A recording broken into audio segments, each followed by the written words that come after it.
Merhaba sevgili izleyenler, Gündem Özel programında Diyalog Medya Grubu Genel Yayın Yönetmeni Sayın Reşat Akar'la birlikte sizlerleyiz. Hemen bugünün konularını sizlere kısaca özetleyeyim. İlk olarak Kuzey Kıbrıs'ta emlak fiyatları ile birlikte kiralardaki artışlar da dikkat çekiyor. Ciddi artışlar söz konusu. Bu çerçevede güneyde eğitim gören, çalışan yabancılar için de Kuzey Kıbrıs daha cazip. Peki bu artışlar ekonomiyi nasıl etkiliyor, vatandaşı nasıl etkiliyor? Ele alacağız. İkinci konumuz dünden bugüne bırakmıştık, hatırlayacaksınız. Güzel Yurdu konuşacağız. Neden bu kadar ilgisiz bırakıldı? Güzel Yurt halkı neden mutsuz? Bir başka konumuzda Halkın Partisi'nde Merkez Yürütme Kurulu'nun görevden alınması sonrasında ne tür gelişmeler yaşandı? Gündeme taşıyacağız. Parti meclisi neden böyle bir karar aldı? Değineceğiz. Son olarak da bir yandan belediyelerin ekonomik krizinden söz ediyoruz. Diğer yandan da yurt dışından heyetler getirilerek Fulya Festivali gerçekleştiriliyor. Yine bu konunun detaylarını da ele alacağız. Evet Reşat Bey, merhaba. Merhabalar Funda Hanım. Herkese hayırlı günler dileyerek başlayalım. Evet, biz günlerdir, haftalardır, aylardır sınır kapılarında gerekli önlemlerin alınmasını konuşuyoruz. Yani geçişlerin rahatlatılmasını konuşuyoruz.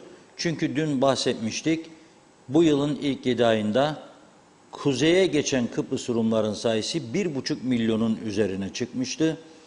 Kuzeyden güneye giden Kıbrıslı Türklerin sayısı ise 900 bin civarında. Ve bu 900 bin civarında Kıbrıslı Türk'ün içinde önemli bir kesim, belki 50 ile 100 bin arası, belki 100 binin üzerindedir. Larnaka ve Baf havaalanlarından yurt dışına uçanlar oluşturuyor diye de bir görüş belirtmiştik. Bu bir gerçek, hepimiz biliyoruz. Özellikle havaalanlarına yolcu taşıyan firmalardan da bu bilgiler teyit edilebilir. Ve zaten en fazla da sınır kapılarında yaşanan sıkıntıları sosyal medyada eleştirenler de onlar oluyor. Dolayısıyla bütün bunlara baktığımızda diyoruz ki neden geliyor Kıbrıs Rumlar kuzeye? Bu biliniyor. Niye bizi her gün bunları konuşmaya mecbur ediyorsunuz? Niye? Nitekim biz bunları konuşuyoruz rahatlasın diye. Rumlar neyi konuşmaya başladı şimdi biliyor musunuz? İki konuyu. Bir, güneyden kuzeye artık ikamet içinde gelenlerin olduğunu konuşmaya başladılar. Neden? Çünkü güneyde 1+1 apartman dairelerin fiyatı 500 Euro'dan başlıyor. 2+1 750-800. Kuzeyde ise 250 Euro'ya 1+1. Halbuki kuzeyde de bu 1+1'ler 200 Euro, hatta biraz altındaydı. 200 sterlinin altındaydı. Şimdi bu talepler arttıkça kuzeydeki kiralar da yükselmeye başladı. Bunun tabii iki farklı etkisi olacak. Bir, yerli kiracılar ödeyemez duruma gelecek. Çünkü 3+1 ve 2+1 iyi durumda apartman daireleri bizde 300 sterlin civarındayken bugün benim aldığım bilgilere göre 450-500 sterlinlere fırladı. 450-500 sterlinlere fırladı. Neden? Çünkü talep var, gelenler var. Bu tür konularda arz talep meselesidir fiyatların değişimi. Ne kadar çok talep o kadar çok değerleniyor mal. Şimdi Rumlar bir bunu tartışıyor. Adam diyor mesela Lefkoşa'da Rum tarafındaki üniversitede okuyor bir yabancı. 250 Euro kuzeyde kiralıyor. 500 Euro vereceğini orada diyor. 250'ye kiralıyor. Metehan bölgesinde gidip geliyor. Bazı yabancı çalışanlar, işçiler, Mausa'yı daha çok tercih ediyorlar. Gidiyorlar orada 250 Euro'ya kiralıyor. İşe geliyor, iş bitince tekrar geri gidiyor. Bu bir.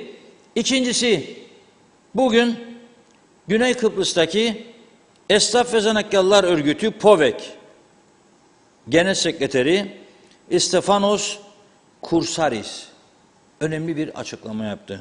Rum hükümetini ağır bir şekilde suçluyor. Diyor ki bu yeşil hat tüzüğü ve kuzeye geçişler, kuzeydeki alışverişler artık dayanılmaz bir hal aldı. Biz çok zordayız, baş edemiyoruz. Rum hükümetini önlem almaya çağırıyor. İyi dinleyin lütfen. Bizim buradaki esnaf sanatkarlar odası sadece böyle devrimcilik böyle barış federasyon oldu mu ön planlarda.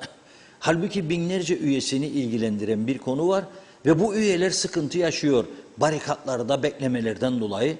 Kılını oynatmıyor arkadaşlar, helal olsun. Kılını oynatmıyorlar. Bütün örgütlerimiz, dikkat ediniz, siyasi partilerin hepsi değilse bile ezici bir çoğunluğu siyasi partilerin emri altına girdi. Emri altına girdi. Böyle yapıyorlar, yürü, federasyon falan filan yürüyor sol kesimdekiler, esnaf sanatkarlar ve bazı sendikalar. Bu yeterlidir. Yürüyün. Rejim aleyhinde, KKTC devleti aynı. Bazı örgütler ise Vatan Millet Forever TRN'si ona göre hareket ediyor. Ya siz de mı şimdi sanayi odası, ticaret odası zamanı mı ya şimdi biz hükümetimiz bu kadar kriz içindeyik falan filan. Türkiye bizden iştahat beklerken siz şimdi bizi eleştirmeyin, biraz sabırlı olun. Kolay mı biz enkaz bulduk burada işte bütçede para yok bana gidiyorlar. Aslında hiçbir değeri olmayan konuşmalardır bunlar. İş yapamayan insanlar konuşur. Becerisi olmayan insanlar sadece mazaret yaradır. Amma diye başladı mı zaten geri duracaksın. Çünkü belli ki sana bir yıl mazaret sıralayacak. Amması kalmadı. Şimdi o kadar rahatsız olmaya başladı. Okuyorum. Belki bu esnaf, çarşı esnafı da siz de konuşun birazcık ya. Sizin örgütünüzdür. Para veriyorsunuz örgütünüze. Ama ben bir eylem göremiyorum. Sınır kapıların rahatlaması yönünde bir eylem yapsınlar. Havalar çok mu sıcak? Başka eylemleri daha sıcak havalarda da yapıyorlar.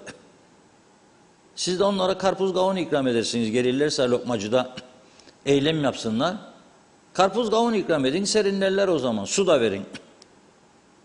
Bu kadar duyarsız, bu kadar ilgisiz. Yani anlaşılır gibi değil. Allah bize acıyor diye düşünüyorum. Ben kendiliğinden geliyor bu insanlar. Biz hiç zahmet etmeden, hatta biz isteksiz davranarak gelmemelerini teşvik ediyoruz biz. Yahu sana ben sınır kapısında işkence çektireceğim, gelmeyesin de. Şimdi neden bu konuya gene girdim? Çünkü Kıbrıs Rum Esnaf ve Zanatkarlar Odası POVEK açıklama yapınca genel sekreteri mecbur kaldım. Gözlerine sokmak isterim bizimkilerin. Yarın durdururlarsa ne yapacaksın acaba bu işi? Başladı gayretler. Şöyle diyor.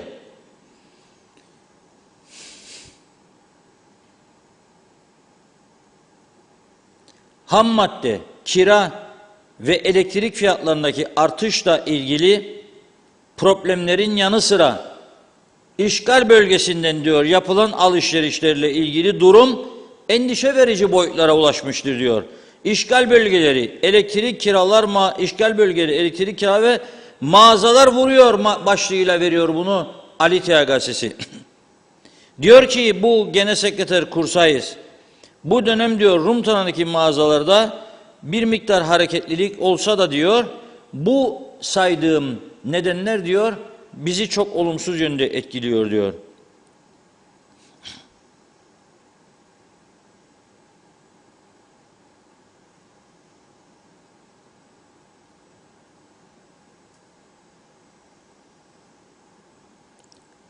Aynı zamanda dün bahsetmiş olduğum rakamlar o da Filadelfos gazetesinde çok geniş bir şekilde yayınlanıyor.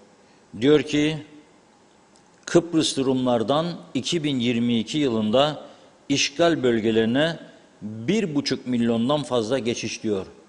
Güney Kıbrıs'ın en yüksek tirajlı gazetesi Filadelfos. Haravgi gazetesi, Komünist Akel Partisi'nin yayın organı. Kıbrıs Rumlardan sınır kapılarından 1,5 milyondan fazla geçiş.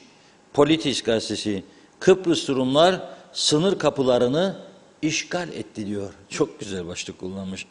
Sınır kapılarındaki geçişlerle ilgili görüntü topyekün değişti. 2006'dan bu yana ilk kez Kıbrıslı Rumlar Kıbrıslı Türklerden daha fazla geçiş yaptı diyorlar. Onlar da artık gündemlerine almak zorunda kaldılar. Bizim tabii bir sınır kapılarıyla ilgilenmiyorlar. Halbuki dediğim gibi bu sadece gelip akaryakıt alma meselesi değil, esnafı ayakta tutma, canlandırma, çarşıyı, piyasayı, para akıtma meselesi. Bir, ikincisi de bu kiralar yükseliyor, acaba bizim insanımız ne yapacak? Bizim insanımızın zaten büyük bir kısmı mal sahibidir. Rum mallarında analar babalar oturuyorsa yeni yetişen gençler onlara da bir parçacığını ya satar ana baba fazlaysa elinde, ona da alır bir evcik bir dairecik ya da ek mesaileri falandan yararlanan bir çift salar, o ek mesaileri harcayıp alırlar bir evcik, villacık yahut da dairecik. Bir kısmı da artık çok zor durumu olanlar kiralıyor. Tabii ki onları etkileyecek ama şimdi ben soruyorum, siz para diye ağlarken her ay sonu maaşları ödeyebilmek için banga dolaşıp borç para dilenirken siz kiralanan mülklerin %kaçını siz vergi kontrolüne dahil ettiniz? Onu söyleyin bakalım. Ben iddia ederim ki %10 bile değildir. Bakın iddia ediyorum %10 bile değildir. Çünkü hiçbir denetim yoktur. Hiçbir. Gelmiş geçmiş başbakanlara ben bunu bizzat dar kapsamlı toplantılarda söyledim, önerdim. İki konuda adım atarsanız dedim, Türkiye'nin mali yardımına hiç ihtiyaç duymazsınız, bir kuruş bile ihtiyaç duymazsınız, bütün yolları da yenilersiniz, bütün trafik ikaz işaretlerinde yenilersiniz. Hiç ihtiyaç duymazsınız. Nedir bunlar? Bir, kiraları denetim altına almak. Arkadaş, herkes evini kiraladığında sözleşme yapmak zorundadır ve vergisini ödemek zorundadır. Mecburdur. Öğrenci midir? Üniversitesi mecbur etmelidir kendisini. Kira sözleşmesini götürmeyenin kaydı yapılmayacak. Derslere başlayamayacak. Bu kadar basit bir önlemdir bu. İki, bölge muhtarından eğer mühür imza istiyorsa ikametgah adresi, muhtar o sözleşmeyi görmediği sürece vermeyecek. Kendisine baskı yapan siyasetçi de olursa onu teşhir edecek. Onu polise ihbar edecek. Hırsızlık istiyor, kaçakçılık istiyor, vergi kaçakçılığına teşvik ediyor bizi diyecek. Bunu yapmazsak işimiz çok zordur. Bugün bakın şikayet ediyoruz yabancılar falan, İsviçre'de de çoğu yabancıdır. Yerli halk ağlıyor, biz bu evlerden artık satın alamayız diyor. Bir yatak odalı ev alamıyor. Fransa'nın birçok sahil şehri, Monte Carlo, Nice, Cannes, hep yabancı. Son zamanlarda Türkiye'nin çok ünlü zengin, meğer Türkiye'nin zenginleri dünyada yokmuş ya. Ben zannederdim sadece Suudi Arabiya şeyhleri falan, Kuveyt, Katar, Matar, meğer milyar dolarlarla Kana falan gidenler varmış. Hatta bir iş adamıyla konuştum, bana dedi ki, ben dedi ilk geldiğimde dedi Kana, 1,5 milyar dolarlık bir servetle gittim dedi.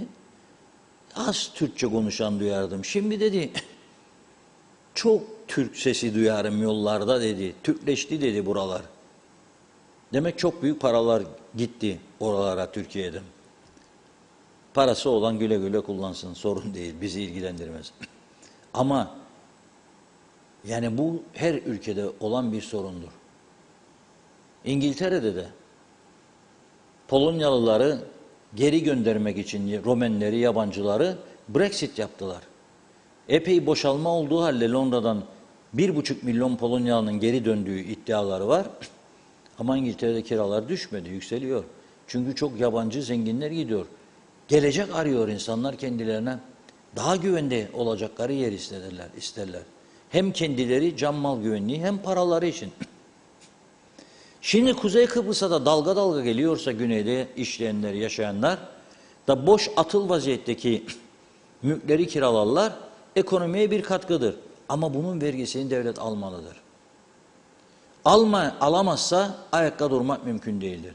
Öyle popülist yaklaşımlarla 2'de 1 akaryakıda elektriğe zam yaparak sadece bu işin içinden çıkılması mümkün değil.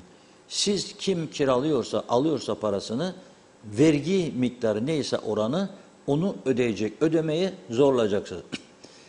Ve ağır cezalar koyacaksınız. Diyelim ki öğrenci değil. Ben nereden bileyim adam emeklidir kiraladı daireyi diyebilirsiniz. Çok basittir. 5-10 tane yeri denetleyin, fotoğrafları çektirin, verin gazetelere, televizyonlara. Bakın göresiniz ondan sonra nasıl bu iş düzene girer. Ama tabii onu da söylediğimiz zaman bize ne diyecekler biliyor musunuz? Hani eleman, adam yok. Meğer 550 kişi falan almışlar. Bu yıl içerisinde helal olsun 350-400 öğretmen diyorlar. Gerisi devlet dairelerinin. Hani fazlaydı personelin?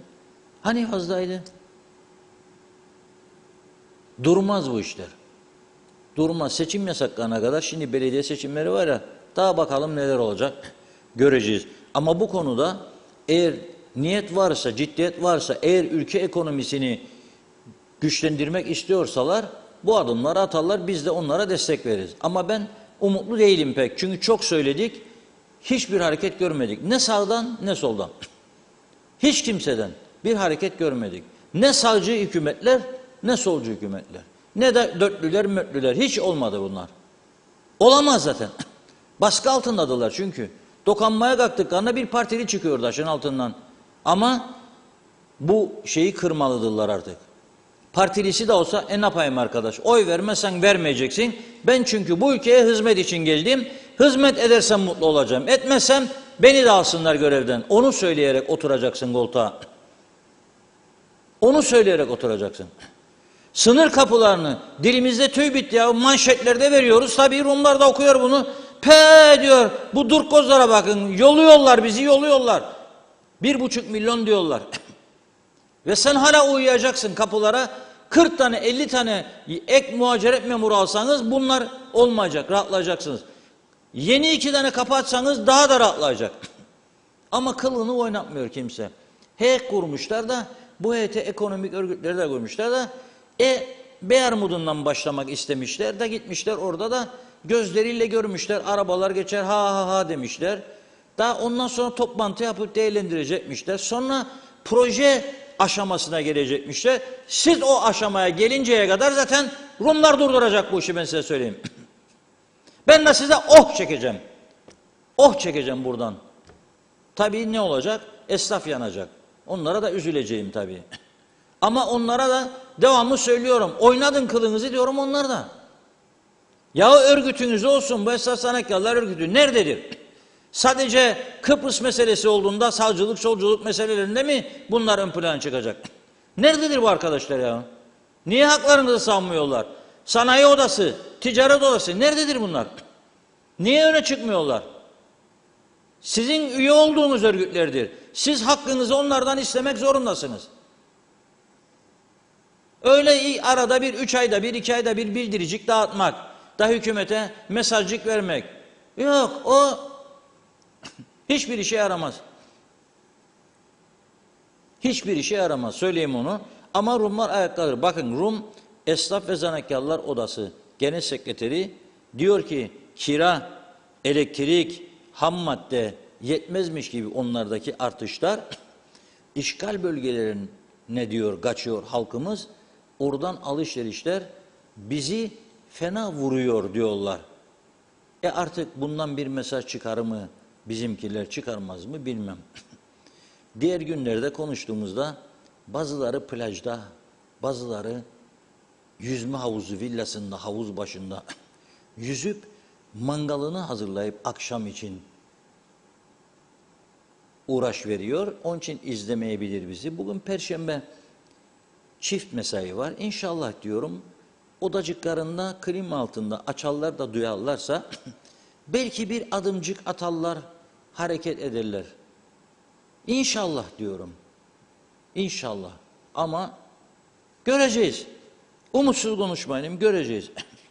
Bakalım ne yapacaklar. Tabii bu çerçevede Lefkoşa'yı biz diyoruz ya işte Metehan bölgesi yakınlarında kiralar, Mausa surlar içine kaydılar, gelip gidiyorlar. Ama bizim mesela başka kentlerimiz de var. Güzelyurt mesela. Dün Güzelyurt'u konuşacağız dedik. Ne oldu? Bugüne bıraktık. Güzel yurttakiler diyor ki hep söz verilir, söz verilir ama hiçbir şey yapılmaz derler. Yapılmaz çünkü güzel yurdu her müzakere döneminde Crans-Montana ve Montpellier'in hariç biz Rumlara altın tepsi içinde sunduk. Öyle mi? Sunduk. Denktaş Bey'in bütün görüşmende de daha sonraki görüşmede de güzel yurdu vermeyi kabul etti. Sınır düzenlemesi adı altında. Crans-Montana'daki haritada pazarlık gücümüz artsın diye koymadılar içine bizimkiler. Ondan sonra Rum tara başladı ama güzel yurdu da istedik. Bu da şarttır. Gene sekreter bize söz verdi. Gene verilecek zaten olası bir çözüme güzel yurt. Hani duyabiliyor musunuz bir söz asla ve katla güzel yurt verilmeyecek. Verilirse beni kurşuna dizin diyen bir tane siyasetçi var mı? Verilirse heykelimi yaptırmayın. Yahut da gelin evimin kapısını boyayın diyen bir siyasetçi var mı? Diyemez çünkü o da bilmez ne olacağını. Ona da yukarıdan gelecek talimatlar. O yüzden de güzel yurtlular ekonomik olarak kalkınamıyorlar. Ben dün baktım sosyal medyada gene satılık narenciye bahçeleri var. İçinde su kuyusu falan filan. Niye satıyor bu insanlar? Çünkü iş yok. Bu sene dalında kaldı birçok ürün. Çünkü pazar bulamıyorlar doğru dürüst. Çünkü üretici ürününün bedelini zamanında alamıyor. Zamanında alamadığı için bahçesine bakamıyor. Su sorunu var. Kuyudan çekilen sular tuzlandı. İyi ürün alamıyorlar. Yabancı ülkelere giderken tahlil yaptıklarında bakıyorlar içinde kullanılması yasak olan maddeler çıkıyor. Elverişi bulmuyorlar tüketim açısından geri çeviriyorlar. Güzel yurtta tabii güneyden gelip de oturan olmadığı için ev kiraları kiraya verenler için söylüyorum, mal sahipleri için para etmiyor fazla. Lefke Avrupa Üniversitesi var. Onlar da yurtlarda kalıyorlar. ODTÜ var. Çoğunluk yurtta kalıyor. Dolayısıyla güzel yurt ihmal bölgesi oldu. Hastaneye gidiyor, doktor bulmuyor. Yeni hastane yapılacaktı. Yarım inşaat kaldı. Bakın söylüyorum burada sadece bu kiralardan vergi toplamaya başlasınlar. Güzel yurtun yarım kalmış hastanesi de inşaatı da biter. Lefke'nin yıkılmaya yüz tutan mahkeme binası da tamir olur. Lefkoşa'ya yeni bir tane modern hastane de yapılır. Bütün yollar da yenilenir. Sadece bir adımda. Ama istemiyorlar. İstemiyorlar. Sadece bir adımda. 3500 Türk lirasına kiraladığınız TL üzerinden kontrol yaparsanız bir dairenin 200 Türk lirası vergisi vardır. 200 lira. Düşünün. 400 isterine kiradıklarında 9.000 liradır bu. 2 katından fazla. 500 lira vergisi vardır bunun. Binlerce konutu bu şekilde çarpın 500'de bakalım. Neler çıkar karşınıza? Ama yapmıyorlar bunu. Yani bir nedeni var herhalde diye düşünüyorum. Ama güzellik konusunda ben şahsen umutlu konuşabilecek durumda değilim. Orayı da bize altın tepsi içinde sundular. Oranın göçmenleri de taşınmaz mal komisyonuna gidip dalga dalga başvurdu. Satsın. 3'te 1, 4'te 1 fiyatına. Taşınmaz mal komisyonunda para olmadığı için ne yaptı? Alamadı. Dosyaları sonuçlandıramadı. Bizim taraftan yasa geçmesi lazım. Yasadan meclisten geçirilmedi. Duruyor veya kaldırıldı gündemden. Kuruş vermeyik diyenlerin hükümetler üzerindeki baskısı ve etkisinden dolayı. Dolayısıyla ama bunun bedelini tabii sadece o kuruş vermeyik diyenler değil ya da bu kararları alamayan siyasiler değil, bütün halk hepimiz ödeyecek bunun bedelini. Durum bu. Evet buyurun. Başlayalım. Çok teşekkür ediyoruz her zamanki gibi yoğun ilginize. Gürkan Girit'le iyi yayınlar diliyor. Erol Topçu da, Elif Osman da. Gürdal Selengüçlü de güzel yayınlar diliyorum demiş. Cengiz Genç başarılar. İyi ki varsınız. Sayaraker hey babam hey diyor. Sinira Milli Piyango Kulübesi'nde kursun devlet. Bir de meşrubat kulübesi olursa beklemek can sıkmaz sınırda. Erdal Yarkın iyi yayınlar. Erol Topçu devamlı söylersiniz diyor ama dinleyen yok. Yarın kapıları kapatırlarsa ne yapacaklar? Evet, Hamit Karavul, Reşat Bey gelmesini istemeyenler baştaki 3 bakandır demiş. Mehmet Ali Dinar, siz çok güzel sorunları anlatıyorsunuz. Sizden daha güzel Kuzey Kıbrıs'ı kimse anlatamaz dedi. Doğan Falyalı, hayırlı yayınlar. Gözünüz aydın, Türkiye Merkez Bankası faizi 100 baz puan Türk lirasını 15'ten 14'e düşürdü. Artık Türk lirasıyla borçlanabilirsiniz. Nikos Bülent Antonya'da iyi yayınlar dilemiş. Zekai Bey, Rumlar gelir buradan alışveriş yapar, koli koli alırlar, fiyatlar da ona göre fiyatlandırılır. Biz asgari ücretli de ölelim. Rumların maaşı eurodur, tuzları kurudur. Ali Çeliker, barikatlarda bugün yoğunluktan insanlar arabalarda beklemekten, sıcakta bu kapılara personel alsınlar, rahatlasın geçişler. Bu durum çok kötü. Bakıyorum. Evet, Sayın Eker, biraz sabredelim, kapılardan geçmeyen kalmayacak. Nasrettin Hoca da mezarından kalkıp Kıbrıs'a gelip kapılardan geçecek demiş. Doğan Falyalı kendi eliyle gözünü çıkarır, sonra ortalığı velveleye boğar, gözünü çıkarttılar diye başkasını suçlar. Gözünüzü açın dedi. Doğru söyler gibi geldi bana, ya size demiş. İbrahim Hakim de iyi yayınlar diliyor. Cengiz Genç, eşim engelli ve deport edildi. Hiçbir suçu yokken her bakanlığımıza çıktım, yalvardım getirmek için. Aile şikayeti vardı, onu da kaldırıldı. Yine gelemiyor Reşat abi. Ben devletimden yardım istemiştim ve yapmadılar. Aradan 3 yıl geçti. Çok üzüldüm. Her gün hasta oldum. Benim gibi bir insanın eşini deport ettiler. Getiremedim diyor. Üstelik engelliydi eşim. Mehmet İnancı, değerli dostlarım hayırlı yayınlar olsun. Batmış batırılmış cennet adamıza. Zekai Bey, benim ev sahibi der, Rumlar gelir ev kiraları fırlayacak, artacak, bana sinyal verir, sizce bu adil mi? İzzet Kahraman, ne oldu milliyetçilere diyor, Rumları sevmeye başladınız, Rum tarafına gidersiniz işlemeye, peki bu nasıl? Engin Sedat Töz'ün sınır kapılarından geçen insanlara yardımcı olacak irade var mı? İktidardakiler ister mi kolaylaştırsın? Necdet Mavigözlü, Kuzey Kıbrıs Birleşik Afrika Pakistan Cumhuriyeti'nden bize hayırlı günler diliyor. Evet, evlerini Afrikalılara 2 kuruş daha pahalıya kiralayacak olanlar, güneyden gelen insanlara kiralasınlar, Afrikalılara ev kiralayanlar, evet, evi boşalttıkları zaman ev sahibi aldığı kiraların fazlasını tekrar evi tamir ettirmeye harcıyor. Mehmet İnancı, Kuzey Kıbrıs'ın 30 milyon sıcak euro parası var demek ki kalkınma yolunda ilerliyor ülke. Erol Hasan Avustralya'dan bize hayırlı günler dilemiş, selamlar.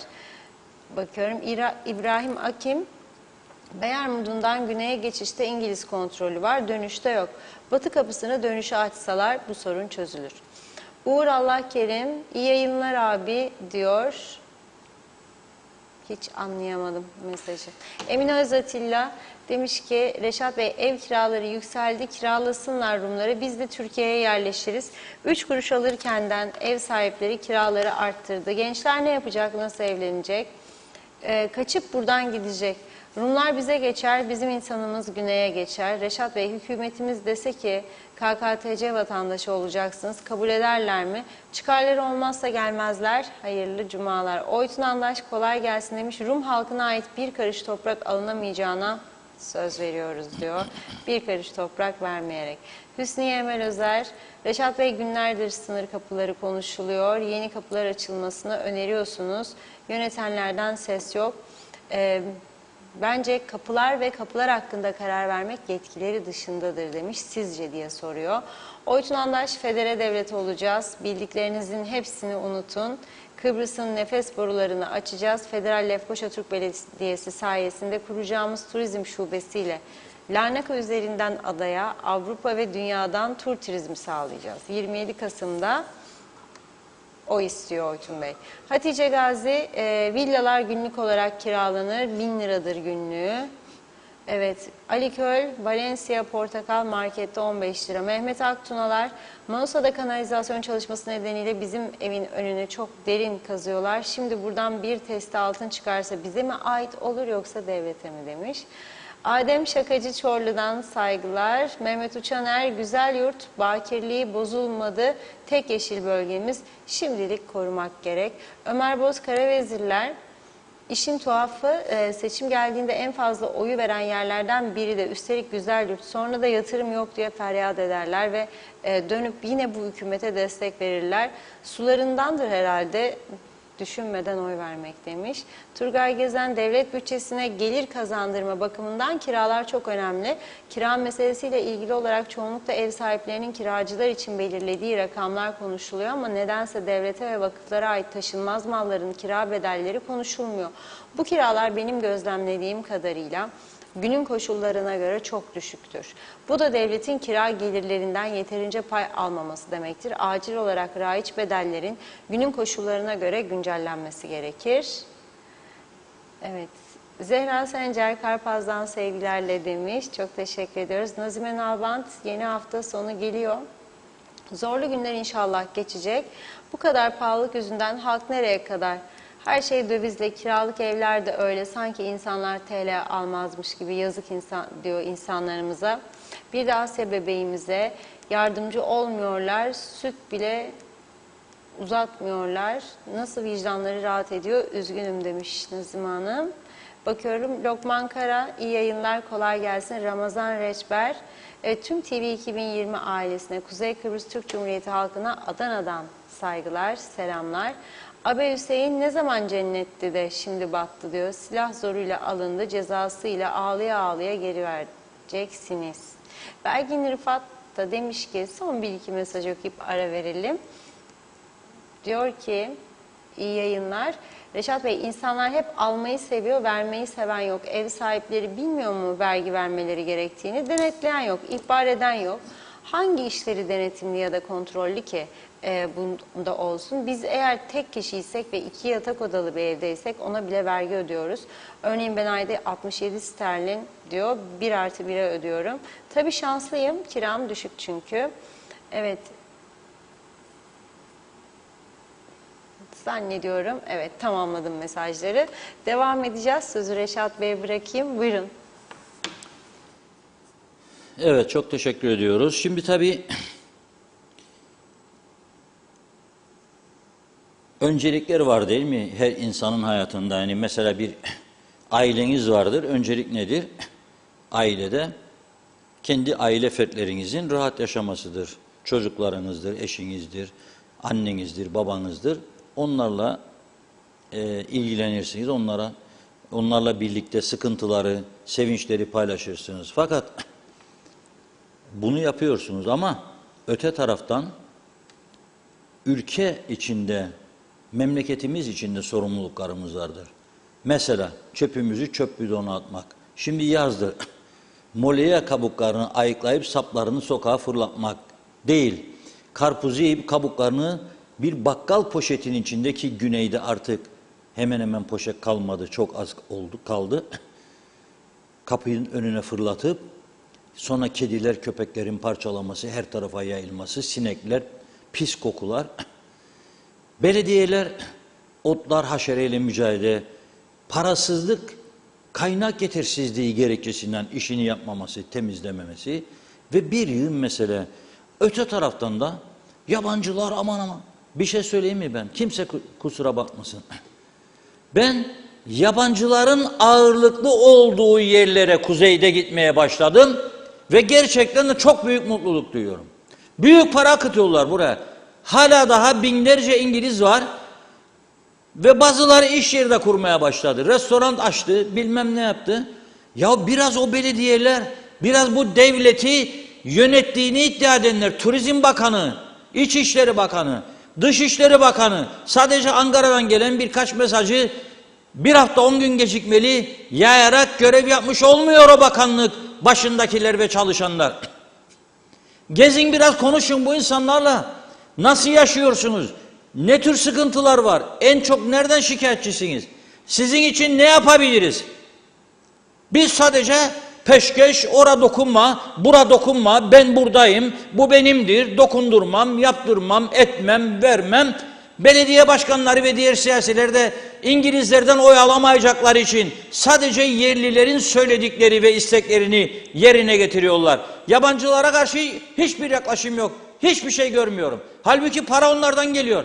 Adam emekli çıkmış İngiltere'de, Alıyor 700-800 lira, 700-800 de karısa alsa 1500. Birikimlerine getiriyor buraya. Ev kiralıyor veya satın alıyor. Araba alıyor, beyaz eşya alıyor, mobilya alıyor. Her gece bir lokantada para harcıyor. O lokantacı o parayla ne yapıyor? Zepse meyve alıyor, diğer malzemeleri alıyor. Piyasada para dönüyor. Bunun bile kıymetini bilmiyoruz, farkında.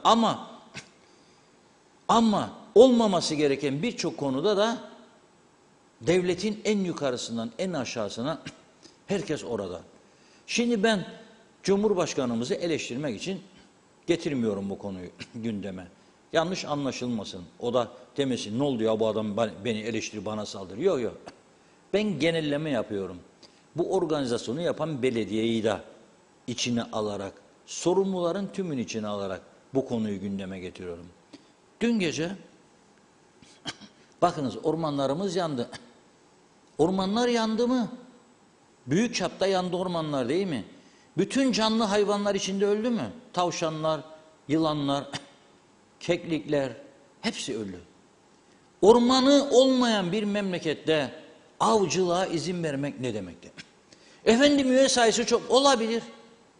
Olabilir. Olabilir. Ama orman kalmadı. Canlı hayvan kalmadı. Oturun ortak proje geliştirin. Batılı ülkelerde olduğu gibi ormanlık alanlar yaratın. Orada kendiniz özel olarak yetiştirin hayvanları.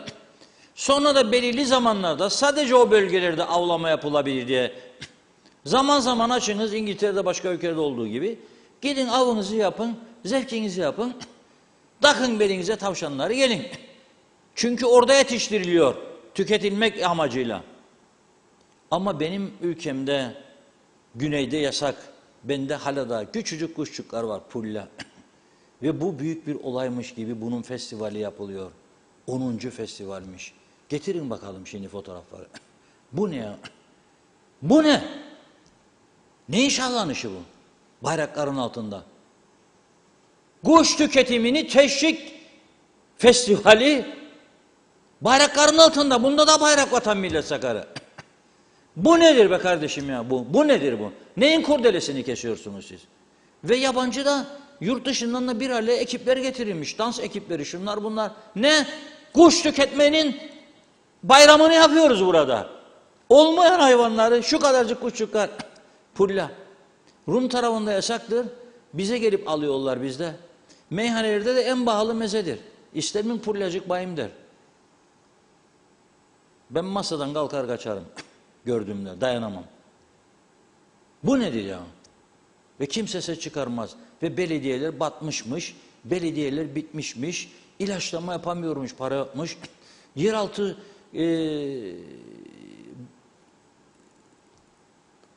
yatırımlarını yapamıyormuş. Su, kanalizasyon. Bir yığın eksikleri var bütün bölgelerin. Onlar yapılamıyor. Ama bu taraftan ha bölgeye bir canlılık gelsin. Başka bir şey düşüneceksiniz. Ormanlar yandı. Ormanları yakanları biz yargılamayı bile düşünmüyoruz. Ormanları yakanlara ağır ceza öngören yasalar geçirmiyoruz. Tamamen işimiz gücümüz maskara ligi, gösteriş, sahte bir düzen üzerinde devletçilik oyunu oynuyoruz. Bu kadar açık ve nettir bu ülkenin durumu. Ne demek ya? Bayrakların altında pulla festivali ne demek? Getirin o kuşçukları da görsün insanlar pulla nedir bilmeyenler var. Bizi Türkiye'den, İngiltere'den, Almanya'dan, Amerika'dan, Avustralya'dan bu kuşçuklar daha bu kadarcık zavallıcık. Yoktur zaten kalmadı. Kalmadı zaten. Çok üzgünüm.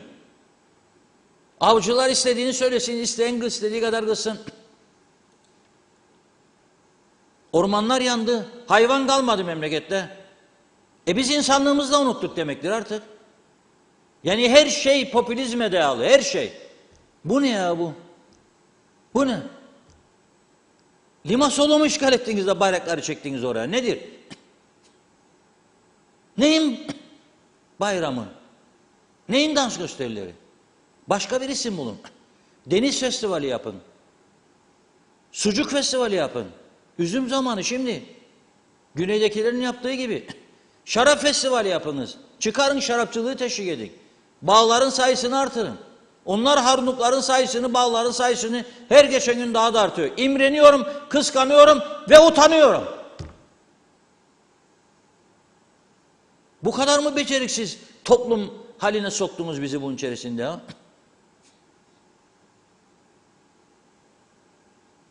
Olacak şey değil. Yılların gazetecisi Özcan Hanabim, Allah iyiliğini versin.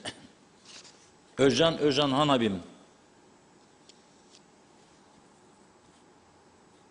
bir paylaşım yapmış. Pulla koruma altındadır diyor. Nesli tükenmekte olan bu minik kuşları pişirip ispeşalite olarak satan ve yiyenleri kınıyorum diyor. Hele Yeni Boğaziçi'nde düzenlenecek Pulla Festivali'nin de yasaklanmasını talep ediyorum. Tam tersi, devletin top protokolü oradaydı. Bir vatandaş, bir gazeteci olarak ülkemin zenginliklerinden sayılan pullayı doğadan avlayarak, ökselerle yakalayarak yok edenlerin engellenmesi, durdurulması hükümet edenlerin görevidir.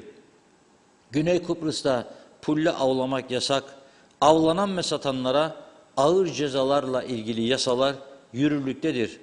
Dünyaca koruma altına alınan bu kuşçuklara kıymayınız.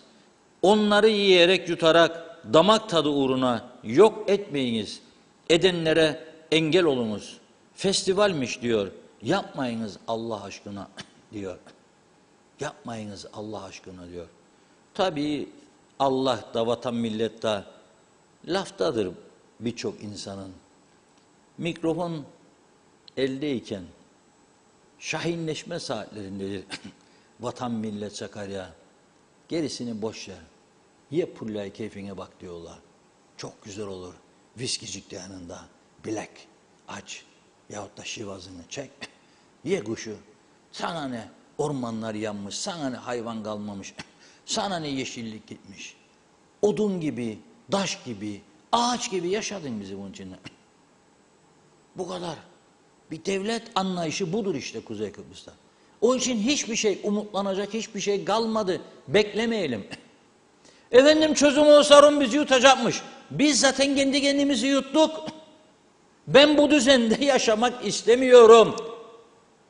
Bu ülke mücadelesinde üzerime düşen görevi fazlasıyla yapmış olan bir insan olarak söylüyorum. Utanmaları gerekir. Utanmaları gerekir. Atlılar, Murat Ağa Sandallar 3-4 gün önce andık oradaki şehitlerimizi. Taşkent, Dohni şehitleri. Bu insanlarla ilgilenen yok. Bu insanların yaşadığı acıları değerlendirip ona göre herhangi bir adım yok. Sonra onların kaybettikleri şehitlerimizin üzerine basarak bir düzen yarattık ve o düzen öyle bir düzen oldu ki ne doğrudan yanadır, ne adaletten yanadır, ne insanlıktan yanadır, ne çevreden yanadır. Hiçbir şeyden yana değildir. Hiçbir şeyden. Tamamen popülizm uğruna. Yabancılara karşı ben o suç işleyen Afrika'dan söz etmiyorum. O soyduğumuz, hırsızlık yaptığımız, çaldığımız ve yanımızdayken bizim propagandamızı yaparken kaçırdığımız İngilizleri söylüyorum. Sattık evleri, aldık paraları, ünlü avukatların yanında 1500 isterlin bir sayfa, 1500'er isterlin her ev satın alandan aldılar. Makbuzu yok, faturası yok, vergisi yok. Tamam mı? Sorgulamadık. Ve o güvenerek avukatın imzalarıyla aldıkları evlerin daha sonra başkasına ipotek edildiği ve ipotek edilen tefecilerden veya bankacılar tarafından satın alındığı ev toprakmış, evi yutarmış kanunlarımıza göre sokağa attık insanları. Sokağa attık. Hiç kimsenin kılı oynamadı. Müteahhitler bir kenara çekildi. Devleti yönettiğini iddia edenler, halkı ve memleketi, devleti düşündüğünü iddia edenler bir kenara çekildi. Tapusunu alan İngilizler kaldı. Neden kaldı onu da söyleyeyim. Sınır kapıları da açık. Her şeye rağmen, ülkemiz her şeye rağmen yaşam koşulları açısından İngiltere'ye göre daha iyidir. Şöyle daha iyidir. Mesafeler kısadır. Adam yılın 365 gününün 360 gününü güneş altında geçirmektedir. Daha az ısınma harcaması yapmaktadır. Bakmayın siz biz bağırırız, fiyatlar yüksek falan. Bütün odalarda çalıştırmayın klimayı. Bak bizim oldu, ben mesela pazar günü geldim. Bizim kurumun mutfağına girdim. Kapılar açık, pencereler açık, klima da çalışıyor. Orada oturan arkadaş farkında değilim diyor bana. Evinde yapabilir misin bunu? Yapamazsın. Alıştık bolluğa. Gerekli gereksiz gümbür gümbür. Toparlanacağız. Küçüleceğiz. 3 nüfuslu aile 8 odalı yatak evde. Yatak odalı ev istiyor. O zaman fazla ödeyeceksin vergiyi. O zaman ben sana devlet hesap ödeteceğim.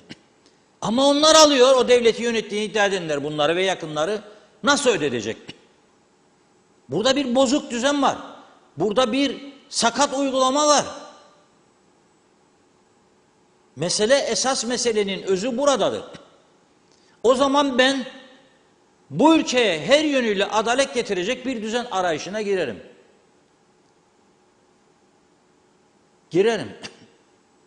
Öyle vatan millet Sakarya'yla, şuyla buyla beni idare edemezsiniz. Ben çok söyledim. Çok konuştum. Çok da eleştirildim bazı bu soygun düzeninin içinde olan ve yönlendiren yönetenler tarafından. Cezalandırıldım da maddi manevi. İngilizleri savundum diye. Soymayın bu insanları diye. Kıbrıs Medya grubunda ekip gelirlerdi İngilizler. Yazılarım ve konuşmalarım için teşekkür etmeye ve yardım istemeye. Çok çağrı yaptım. Bir kişi gördüm sadece.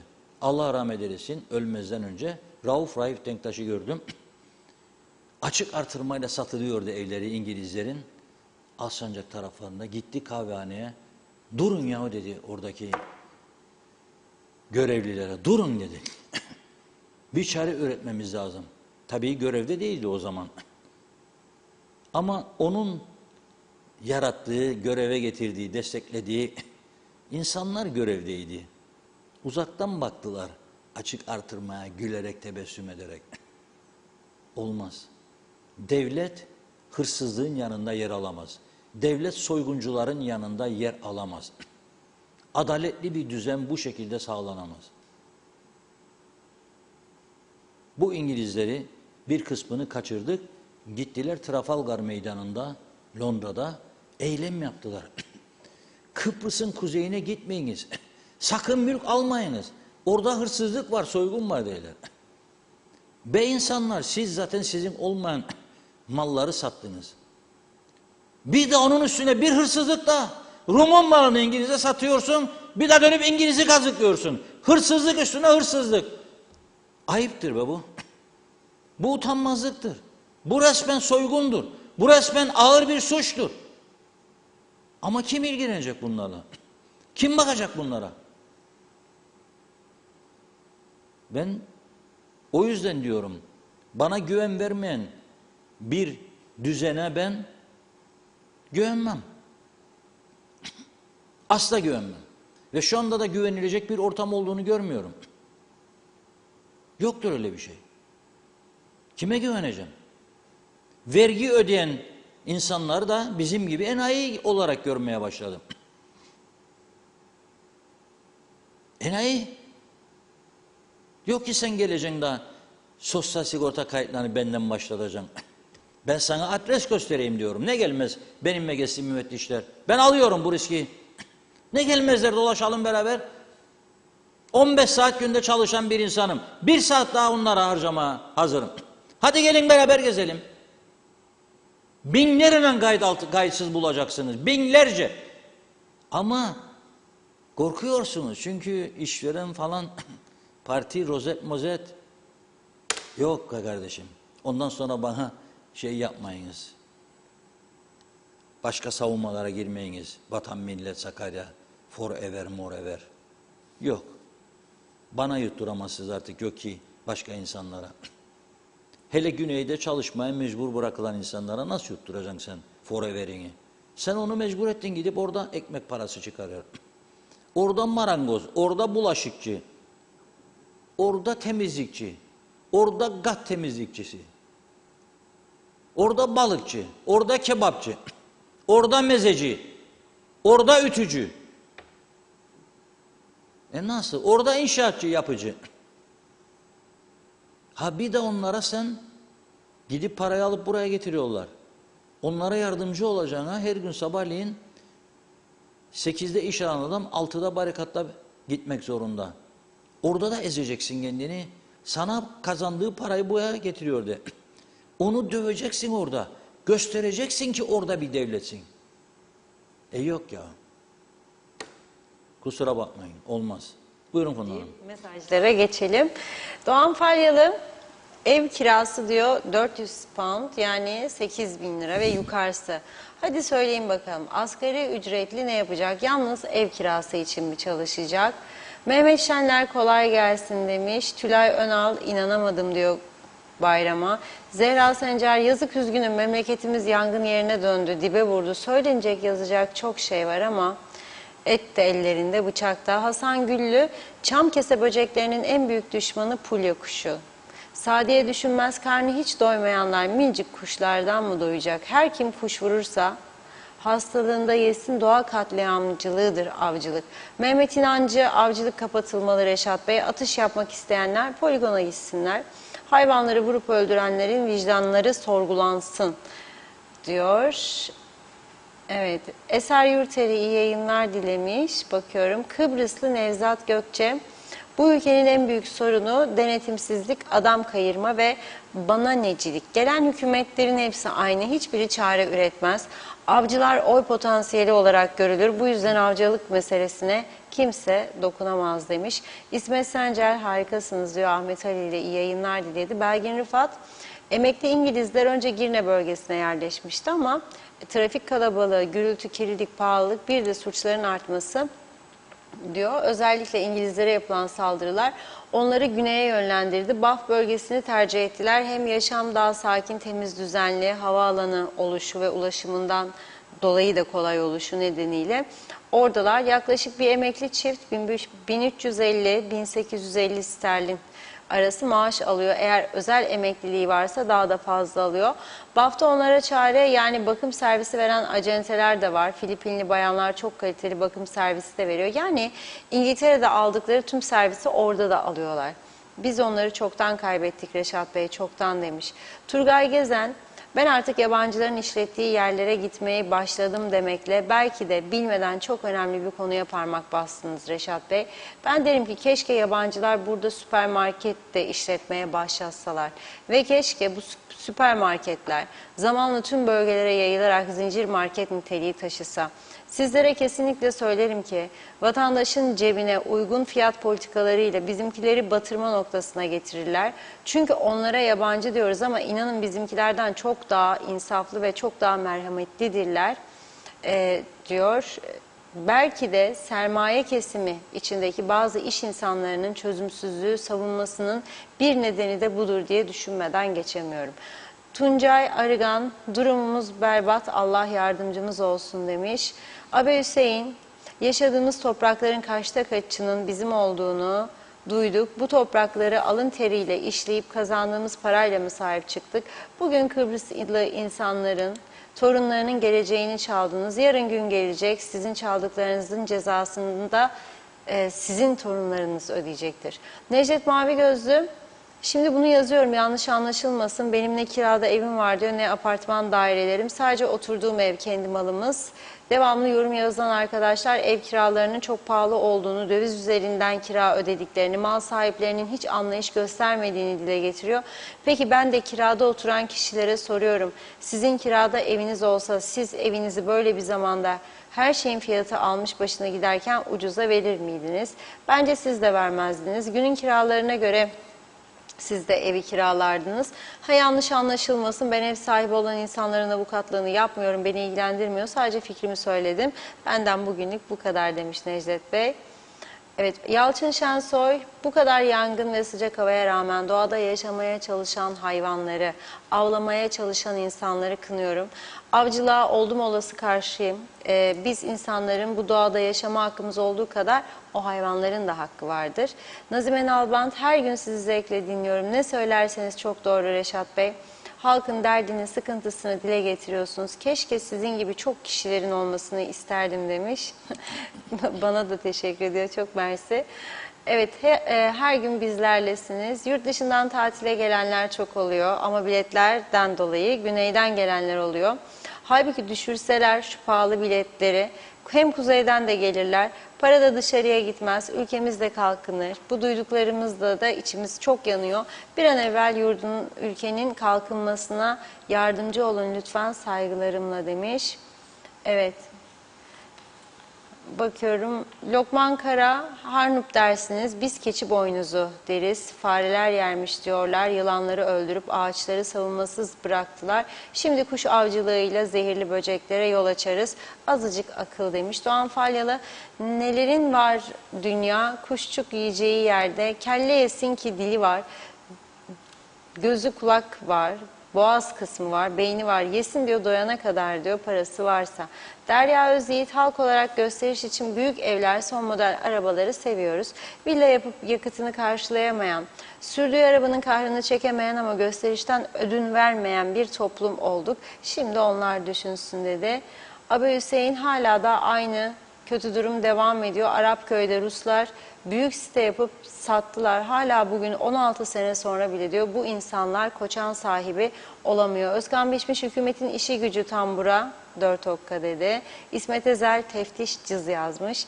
Belgin Rıfat, dünyanın her yerinde öğrenciler part-time çalışarak eğitimlerini sürdürür. Çünkü onlara Kuzey Kıbrıs gibi zengin ülkeleri olmadığı için burs imkanları yoktur. Biz bu öğrencileri çalıştırıyoruz sigortasız, az maaşa. Sonra suç işliyorlar, feryat ediyoruz. Kiralar 350-700 sterlin arasında değişiyor. Üstelik 6 ay peşinatta alınıyor. Söyleyin bana, nasıl başaracaklar ve öğrenci olarak kalacaklar? Onları suça iten, koloni gibi yaşamaya iten de yine bizleriz. Dolayısıyla şikayet etmeye hiç hakları yok. Üniversiteler alıyor parayı, susuyor. Ev sahipleri alıyor, susuyor. Çeksin polis gaileyi ya da mahkemeler. Bu susmalar, kaçak vergi kaçakları devam ettiği sürece bir de 100-150 lira günlükle öğrencileri, Afrikalı öğrencileri çalıştırmaya devam edenler oldukça diyor, bunlar olacak. Bir iki mesaj okuyup ara verelim. İsmet Ezel demiş ki, ben Gazi Mausa'da hiçbir konuda teftiş görmedim. Evet. Onur İç'ten, bugün sigortalar ve postaneye gittim. Buz gibi kapılar açık. Klimalar çalışıyor. Posta dairesi Mausa bitti, artık kapatılsın. Bekledim orada 45 dakika, kahvaltı yapsın memurlar da ondan sonra iş olacak. Nescafe, peksimetçik, mis diyor. Vatandaş beklesin. Ne güzel, yazıklar olsun dedi. Evet, daha çok mesaj var ama devam edeceğiz. Bir ara verelim. Evet Reşat Bey, buyurun. Evet, çok teşekkür ediyoruz. Mesajlar, sorular bize daha da fikirleri, konuları açmayı, genişletmeyi, tartışmayı teşvik ediyor. Daha da bizlere cesaret veriyor. Çok sağ olunuz. Şimdi yabancılardan bahsetmişken, Gazi Mausa'da kurulu ve ama ülkenin birçok yerinde dolaşan Temiz Ada Cyprus diye bir örgüt var. Bir vatandaşımız sağ olsun götürüyor işi ama yanında yardımcıları, kendisine eşlik edenlerin çoğunluğu yabancılar. Ruslar var, İngilizler var, Çinliler var. Biz kirletiyoruz, o yabancılar gider temizliyor. Şimdi yaz geldi, karavan turizmi falan filan. Bakınız, bu sabah bana bir video gönderdi. O videoyu sesinden sizlere aktarmak istiyorum. Günaydın arkadaşlar. Burası temizlik yapacağımız Ötüken yeri. 4-5 tane karavan. Bunlar pislikler içinde. Her tarafta her şey atılı.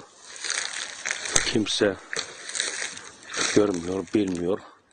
Tam bir Kıbrıs ağzıyla fellah yeri. Ben ne söyleyeyim? söylüyoruz. Ceza, ceza, ceza, kontrol, ilgi. Ama hep söylüyoruz. Teşekkür ederim.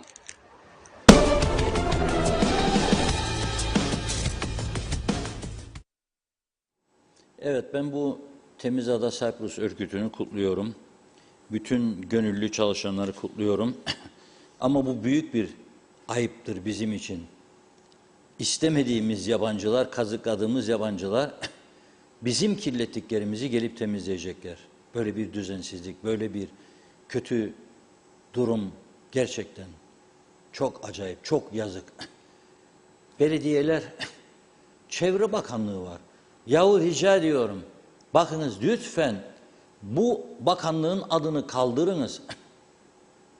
Çünkü çok komik oluyor. Yoktur böyle bir şey.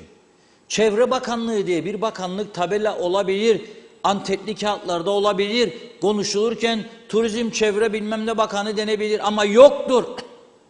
Böyle bir bakanlık, böyle bir daire, böyle bir hizmet yoktur bu ülkede. Bakalım kaç kişi çalışıyor onu da bilmiyoruz orada. Bakanlıkta ve dairesinde kaç kişi çalışıyor bilmiyoruz. Bilmek de istemem çünkü hiç yaptıkları bir kuruşluk iş yoktur. Bir Türk liralık iş yoktur. Vatana ve millete hizmet.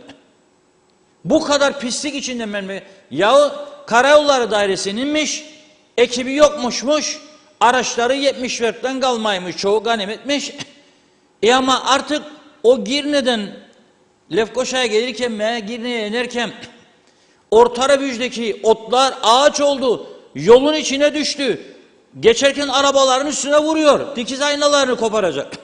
Görmeyi engelliyor, kazaya sebebiyet verecek. Düzeye geldiler. Ya bunu olsun kesecek adam yok mu ya? Gidip gelirsiniz bu Girne'lere, bu törenlere. Cebimden para veririm, kestiririm be ben bunu, ne olacak? Bu görevi kabul ettiysem. Yok arkadaş. Hiç memleketin durumu kimsenin umurunda. Bak orada tatil yapıyorlar. Çöpler de orada. Peki cezası nedir bunun? Soruyorum. Bu karavanlara izin verenler kimlerdir? Kirletmenin cezası nedir? Yoktur ceza. Zaten denetim olmadığı için olsa da sonuç yoktur. Ama cezası nedir sorarım. İşte 1000 defa söyledim burada. 1001.'yi söylüyorum. 8 Türk lirasıymış. Dökecek bir kamyon çöpü yolun ortasına 8 lira. Daha oturdular beyler bana 28'den kaça düşsünmüşmüş? Reformmuş. Ankara beklermiş bunu. İmzalamışlar protokolü. 50 senedir imzalarsınız protokolü, size söylerler. Boyunuzdan fazladır bu. Küçücük bir memlekette 28 belediye olmaz diye size milyonlarca defa söyler. Hep aldattınız ama adamları. İmza attınız protokola, geldikten sonra amma dediniz. Ne amması? Ömrümüz yetmedi, hükümet düştü. Adamlar ayaklandı, meclisi bastılar. Ne yapacaktık, edecektik. Seçim vardı, korktu bizim arkadaşlar. Kendi kendini kandırmaktan menfaat sağlamaya çalışan bir acayipler topluluğu olduk. Acayipler, garipler topluluğu olduk. Kendi kendini kandıran ve kendi kendine yalan söyleyen yanındaki insanlarla yalan dünyasının içine girdik. Ve zannediyor ki yani o yalanları inandırıyor herkesi. Yok be kardeşim. Yoktur böyle bir şey. Yok, artık kimse inanmıyor. Kim inanacak senin yalanlarına? Geçirin bir yasa. Reformmuş yapacakmış da 28'den 6'ya almışmış. Yok 6 azmış, 8'miş. Yok 8 10'muş. Yok ama hakkıymış bir belediye o iyi hizmet edermiş. 11, yok 13, yok 15. Şimdi 18. Şimdi 18. Esas senin yapman gereken, memleket pislikten geçilmez oldu. Kimse korkmaz oldu devletten. Devlet gücü diye bir şey görmüyor kim insanlar. Açıyor aracın penceresini, atıyor sigara paketini yola. Açıyor aracı, atıyor karpuz kabuğunu. Yediği şeftalinin çekirdeğini atıyor. Yola. Buna kim dur diyecek? Arkasından onu gören vatandaş korna çalsa durup dövecek. Çünkü dövdüğü zaman onun da cezası yok. Bekleyecek de mahkeme, polis de araştırma, soruşturma. Birkaç bin Türk liralık kefaletiyle sokakta da günü gelirse yargılanacak. Yoktur böyle bir şey. Bir kamyon çöp dökeceğim 8 lira. Veya büyük inşaat şirketleri var, görüyorum. Turistik bölgeye gider gelirler. İçi kum çakıl yüklü. Üstünü kapat be arkadaş. Sen de bu ülkenin evladısın. Bu ülkeden kazanıyorsun bu paraları. Ve bu ülkeden kazandığın paralarla kamyonların sayısını artırıyorsun. Bu ülkeden kazandığın paralarla jipciklerini bilmem neciklerini 200 bin sterlinle arabalar 5-600 bin sterlin milyon sterlinle 100 mavuzlu villalar falan filan. Allah versin 7 bin tane daha yap. Ama bana da saygılı ol. Ört onun üstünü. Örtmezsen ben seni örterim. Ben örterim seni devlet olarak. Seni örterim ben orada. Da hiçbir daha çıkamazsın dışarı örtünün altından.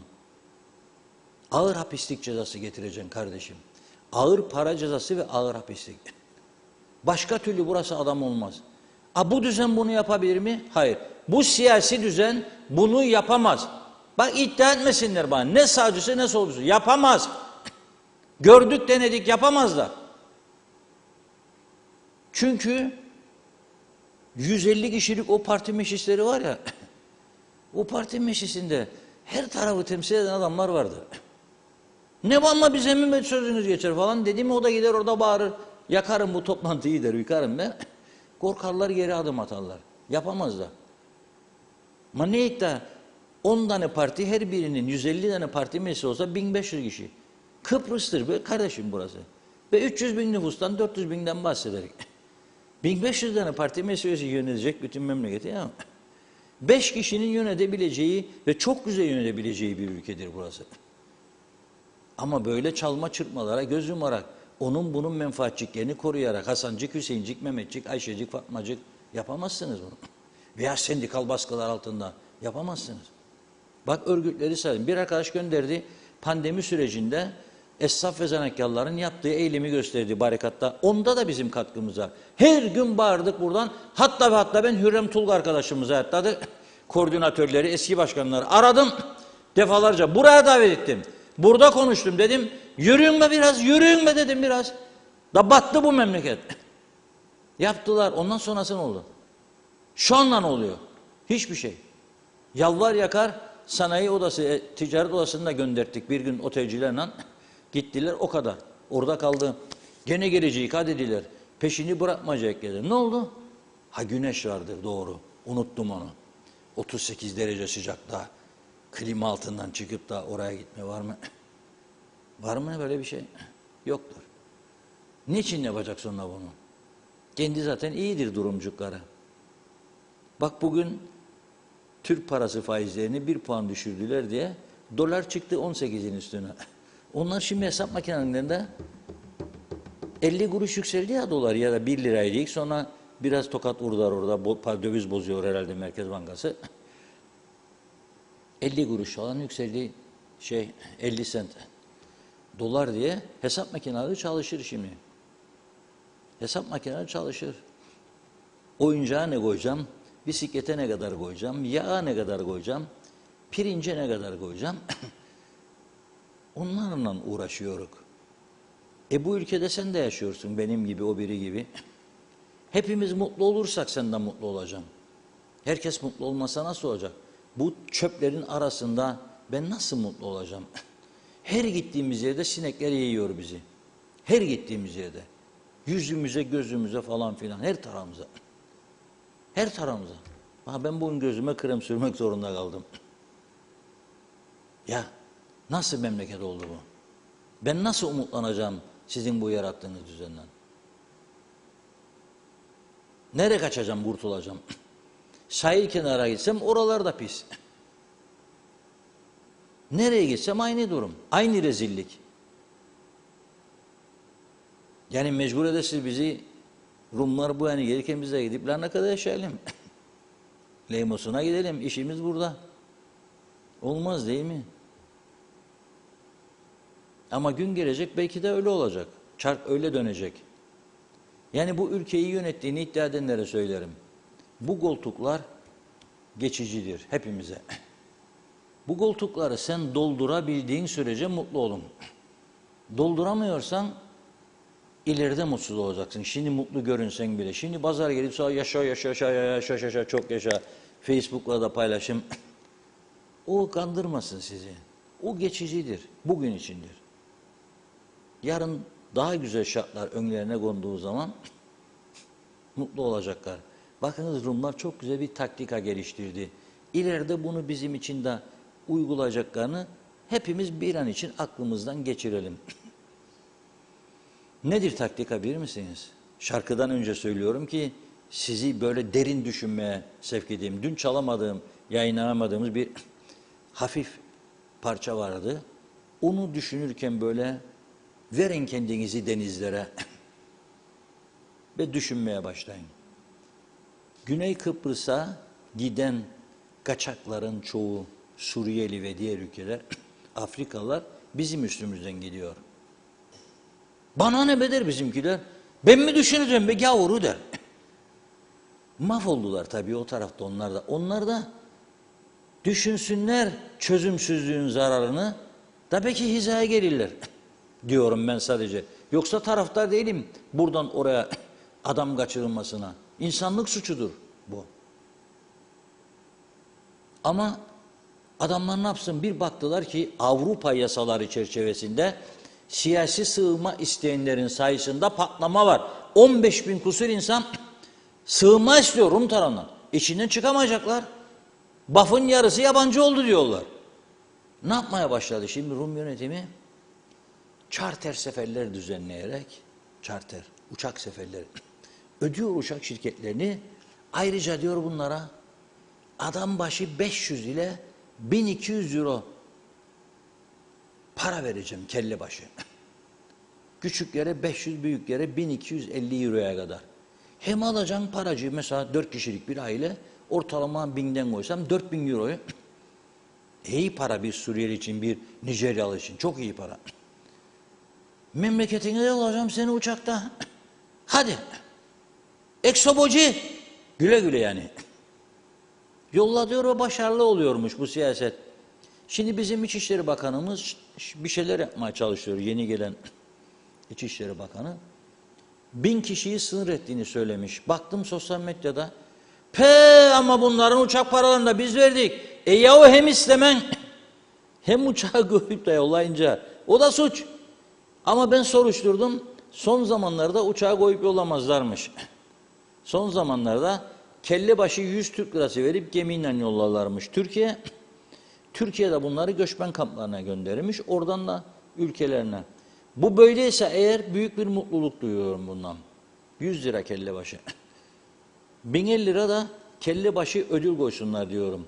Çünkü ötekisi çok daha sorun olacak bu ülkece. Oluyor ama daha da olacak. Bakın öyle bir durumdadır kültür. İki arkadaş bugün Diyalog Gazetesi'nin manşetinde var. İki arkadaş Diyalog Gazetesi'nin sağ tarafından manşette var. Aynı inşaatta çalışıyorlarmış ama evin temizliği yüzünden anlaşamadılar. Aynı evde kaldılar. Temizliği sen mi yapacaksın, ben mi yapacağım dedim. Kültüre bak. Bir tanesi almış 35 santimlik bıçağı, ver babam ver karnına, ver babam öldürücesine. Yoğun bakımda yatıyor. Kurtulma şansı çok az. Sonra da dün mahkemeye çıktığında başlamış ağlasın. Neyin tesiri altında bunu yapmış olabileceğini varın siz düşünün. Evet, şarkımızı dinleyelim.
Evet, teşekkür ediyoruz. Şimdi dün iç siyasetimizde bir takım gelişmeler yaşanıyor ve pek de bunlar konuşulmuyor. Sebebini söyleyeyim mi? Halkın Partisi Genel Başkanı Kudret Özersay, meclisten çekildiği için, yani sineği millete döneceğim diyerek, bu ülkenin alışılmış siyaset kurallarına ters bir davranış biçimi göstermiş oldu. Yıllar önce CTP de yapmıştı bunu. Meclisten çekilmişti ama diğerleri de çekilince tek başına UBP kalmıştı. O zaman da oh be dediler, onların yerine de seçim yaptılar, onları da aldılar. Sonra Türkiye'nin o dönemdeki yönetimleri Avrupalılar tarafından sorgulanmaya başladı. Yahu dedi, siz Kıbrıs'ı gittiniz, işgal ettiniz. Bir de 50 milletvekili, 50'si de tek parti. Diktatörlük mü var? Onlar da buraya baskı yaptı. Erken seçime gitti ve denge değişti. Yıllar sonra Kudret Hoca bunu partisiyle yapmak istedi. İki muhalefet partisi var. Halkın Partisi 3 milletvekili ve CTP. CTP gelmedi bu defa. Biz meclis içinde mücadele falan dedi. Halkın Partisi'nin 2 milletvekili de gelmedi. Biz halka söz verdik. Onlar bize güvendi, oy verdi. Biz şimdi meclisten çekilelim. Meydanı onlara mı bırakalım? Onlar da gelmedi. Ama Özersay söz verdiği için geri çekildi. Şimdi Özersay eleştiren çok. Yok o parti hükümeti bıraktı kaçtı, yok bunu. Olabilir. Ama temiz siyaset adına attığı adımları görmezden gelemek. Parlamento dışındadır. Şimdi kendi kazandığını eğitim, hocalıktan harcıyor. Bakan iken de kendi aracını kullanırdı. Ama bunlar bizim için pek önem arz etmediğini ben görüyorum. Genel olarak, toplum olarak da. Yekürkümye meselesi. Yekürkümye. O da öyle yapsaydı, arka koltukta, önden 2, arkadan 2 koruma başbakan yardımcısı olduydu. Gitseydi, alkışlayacaktık. Bir fotoğraf paylaştığında Facebook'ta 2000'i vuracaktı layıklar. Ama şimdi yok. 60, 70, 100, 150 öyle. Şimdi dün bir karar aldı. Dedi ki Merkez Yürütme Kurulu'nu olduğu gibi parti meclisi görevden aldı. Niçin? Diyor ki oy birliğiyle alındı bu karar diyor.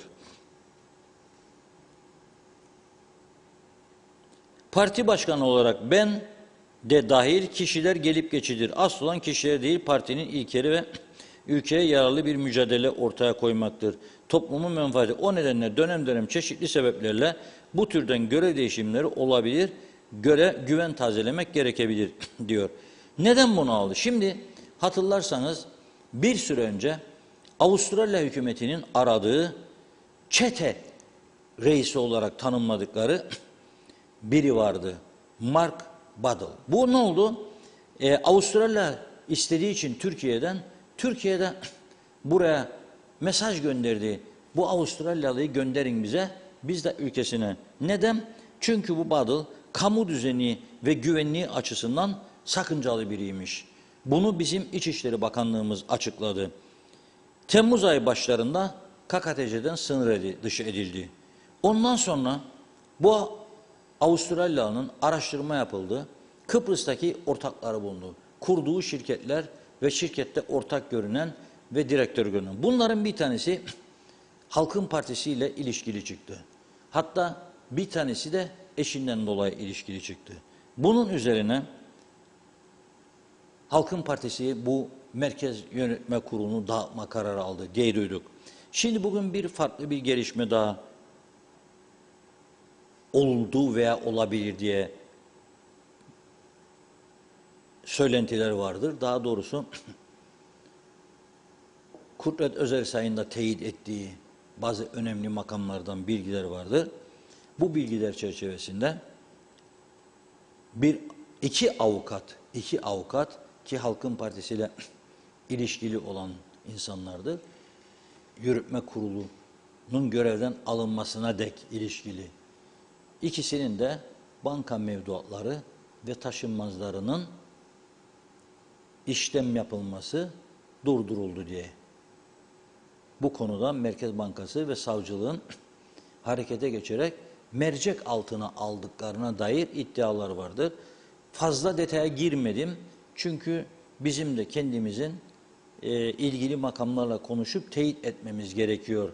Bir haberi ortaya koyarken isim verdiğimiz zaman onu teyit etmemiz lazım. Bir de ismini verdiğimiz şahsın görüşünü de isteme gibi bir gazetecilik anlayışımız vardır.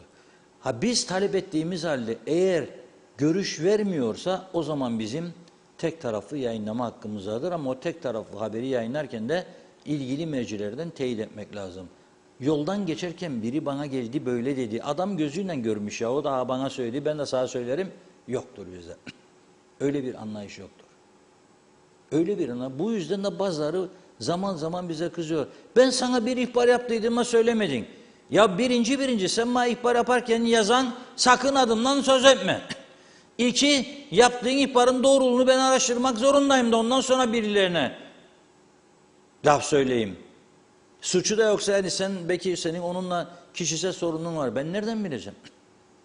Öyle kolay zannedilmesin bazı meseleler söylenir. Yapanlar vardır ama burada yoktur. Bu kurumda böyle bir adet yoktur. Olmaz.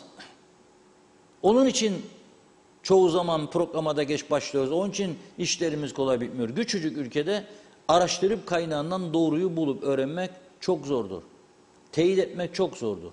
Bunun için de elimizden geldiğince uğraşıyoruz. Uğraşmaya da devam edeceğiz. Buyurun Funda Hanım. Evet, hemen kaldığım yeri bulup aktarıyorum. Evet. Varnavas Panter diyor ki bugün saat 11.30'da Derince sınır kapısındaki kuyruk 1,5 saat en az 2 kilometre vardı. Ferda Küçülmez bu memleket bitti artık bu saatten sonra hiçbir şey olmaz dedi. Kubilay Selçuk suyla plastik temas ediyorsa kanser eder insanı. Kuzey Kıbrıs dünyada bir numara. Nerede kanser sayısı? Mehmet Akdunalar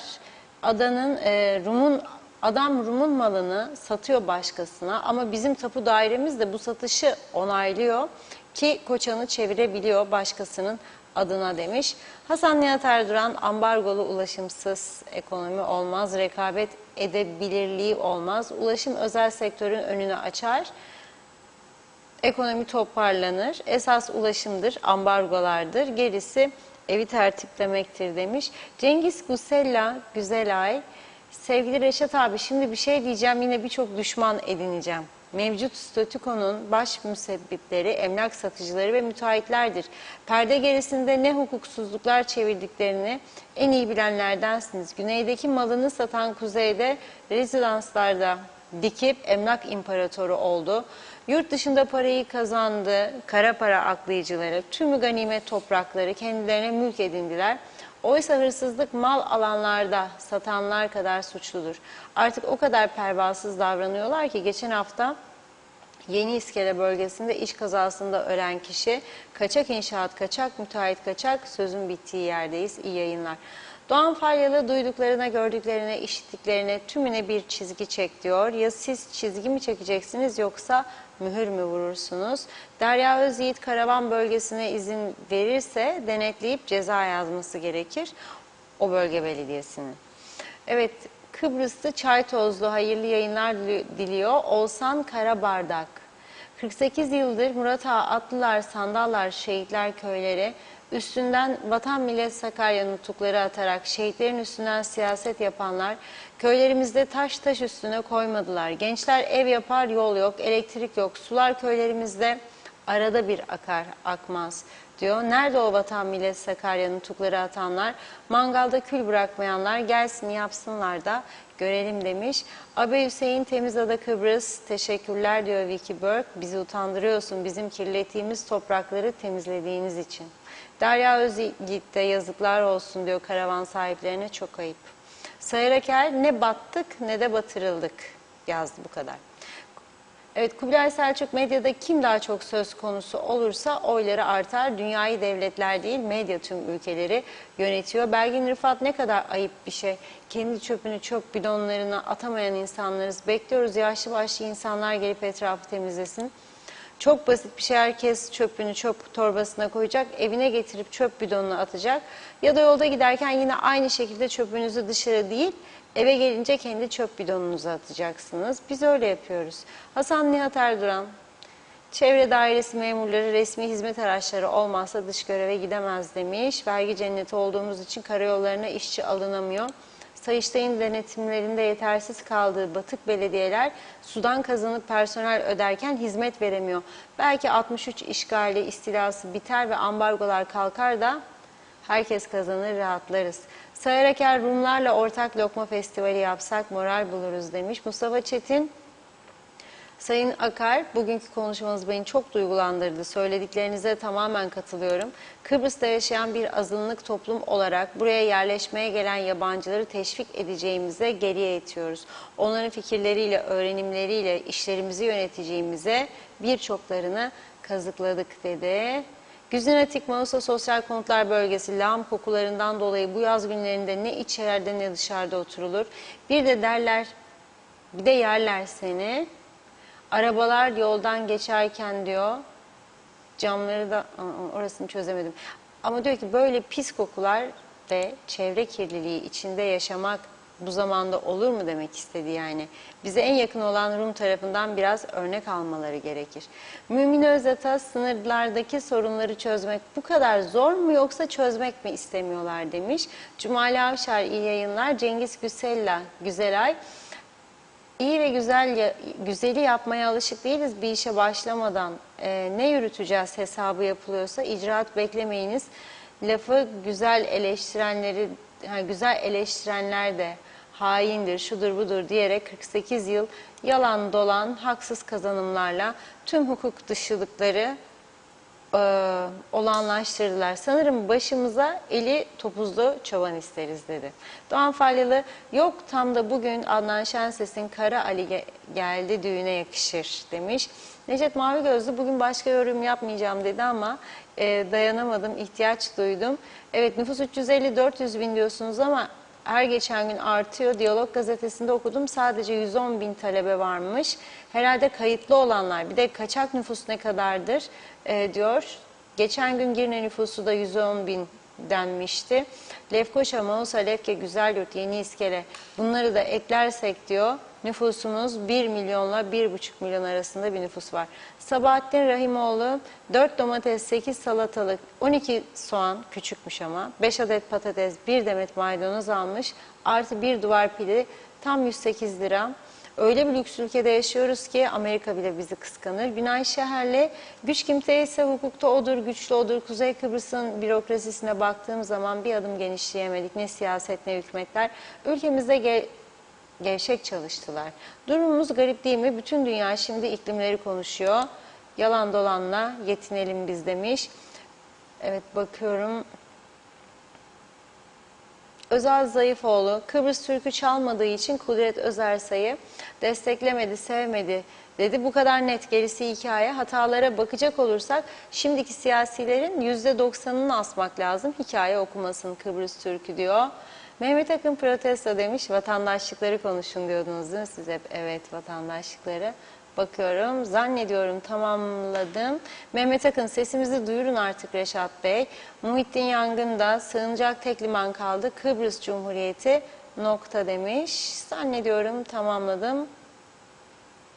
Evet. Evet, çok teşekkür ediyoruz güzel mesajlarınız için. Buyurun Reşat Bey. Evet, ben de teşekkür ediyorum Cihan Hanım'a. Çok sağ olsun aşureleri için, güzel aşure sayesinde yemiş olduk. Yoksa uzun zamandır aşure yememiştik. Çok sağ olsun, teşekkür ediyoruz. Aynı zamanda Küçük Kuzey için yardım yapan herkese teşekkür ediyorum. Bugün babası Gürdal Selengüçlü bir paylaşım yaptı. Bugün itibariyle hesapta biriken para, ihtiyaç duyulan para 60 bin dolar.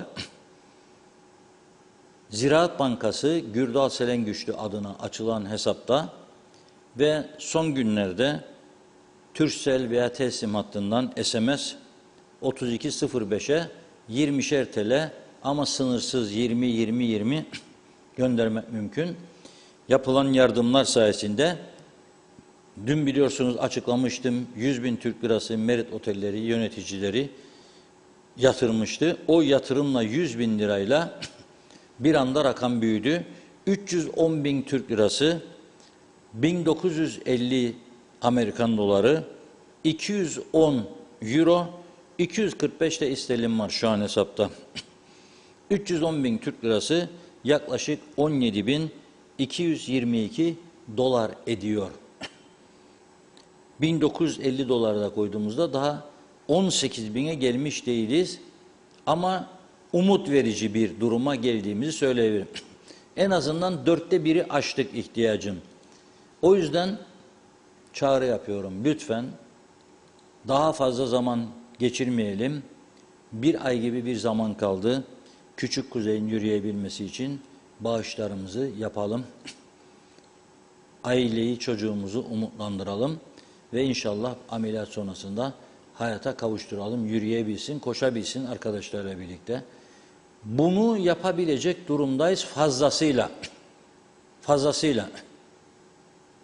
Ben çok insanlar biliyorum. Yani isim sıralasam şimdi size 100 tane isim. Değil 10.000 Türk lirası. 10.000 dolar hemen. Çok basit. Bir haftalık yeme içme paralarıdır. Bir haftalık. Yapabilirler. Ama gönül arzu eder ki gönüllü olsun. Onlar da duygulansın. Onlar da bu mutluluğu yaşasın. Yapsınlar bu yardımı. Bir de son dakika Sağlık Bakanı'ndan gelen bir açıklama var. Bunu aktarmak istiyorum. Biliyorsunuz Asya bebekle ilgili çok haberler çıktı. Güney Kıbrıs'ta da tedavi gördü. Türkiye'ye önce sonra Güney Kıbrıs'a götürmüştü. Bir haber verildi annesi tarafından dün basın kuruluşlarına. Ben arkadaşımıza da dedim ki Sağlık Bakanlığı'ndan da bilgi alın. Asya bebekle ilgili. Sağlık Bakanlığı bugün açıklama yaptı. Asya bebeğin ihtiyaç duyduğu, Asya bebek diyor, ihtiyaç duyduğu mamaya düzenli bir şekilde ulaşıyor. Bebeğin sütsüz, mamasız kaldığı doğru değildir diyor. Bununla burada aktarma ihtiyacı hissettim. Bilgiler yanıltıcıdır diyor. İhtiyaç duyduğu mama ve tıbbi malzeme de kendisine eksiksiz olarak veriliyor diyor. Çocuk mağdur edilmedi, feryatları hayretle izliyoruz dedi. Sağlık Bakanı İzdem Gürçağ Altuğra. Bunu da buradan aktarıyorum. Yarın gazetelerde de bakanlığın bu açıklamasının düzeltilmesini umuyorum. Öncelikle de bizim gazetemizde, Diyalog Gazetesi'nde. Ve bugün bu şekilde programı noktalıyoruz. Yarın Allah kerim amin diyelim Cuma günü. Biz de size çok teşekkür ediyoruz ve programı sonlandırıyoruz. Yarın yine aynı saatte görüşmek üzere. Hoşça kalın.